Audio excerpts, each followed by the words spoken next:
তিনটি ফ্যাক্টর হতে পারে। একটা হলো প্রতিবেশী, আরেকটি হলো ওয়েস্ট, আরেকটি হলো দেশজ অভ্যন্তরীণ। এই যে কোনো একটা ফ্যাক্টর হয়তো তারপরে আপনি যেটা বলছেন সংখ্যাটা নিরাপত্তারই সংখ্যা, মূলত শেষ পর্যন্ত সেই একই কথা বলা যায় যে নিরাপত্তা বিষয়ে তার সংখ্যা আছে এবং আমরা জাতি নিশ্চিত হতে চাচ্ছি তার নিরাপত্তা সম্পর্কে। তারেক রহমানের ফেরার প্রসঙ্গে যদি কিছু যুক্ত করেন।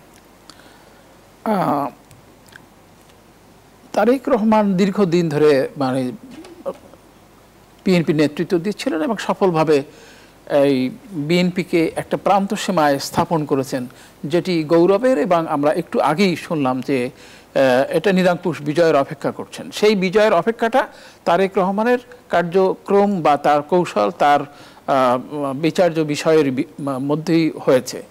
এখন তারেক রহমান আসবেন এবং আমাদের সকলেরই ধারণা ছিল যে 5ই আগস্টের পরের যে কোনো সময় তিনি আসবেন।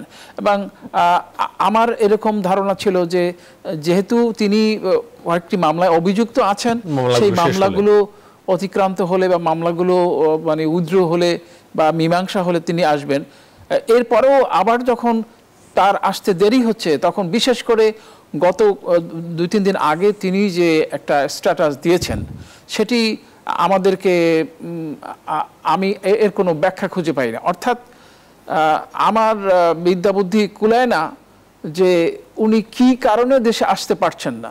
তিনি বলেছেন যে ব্যক্তিগতভাবে তার নিয়ন্ত্রণের বাইরে বিষয়, এবং আমরা বুঝি যে আন্তর্জাতিক আইন, দেশের অবস্থা, আমরা অনুমান করতে পারি যে তার ধরেন ব্যক্তিগত নিরাপত্তার বিষয়টি যদি আমরা চিন্তা করি গভীরভাবে, সেটা একটি বিষয়, অবশ্যই একটি চিন্তার বিষয়, অবশ্যই একটি সিদ্ধান্তের বিষয়।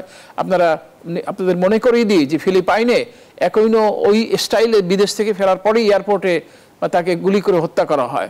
তো সেটি একটি উদাহরণ করার জন্য একইনো পরে খালেদা জিয়ার স্টাইলে প্রেসিডেন্ট হয়েছিলেন।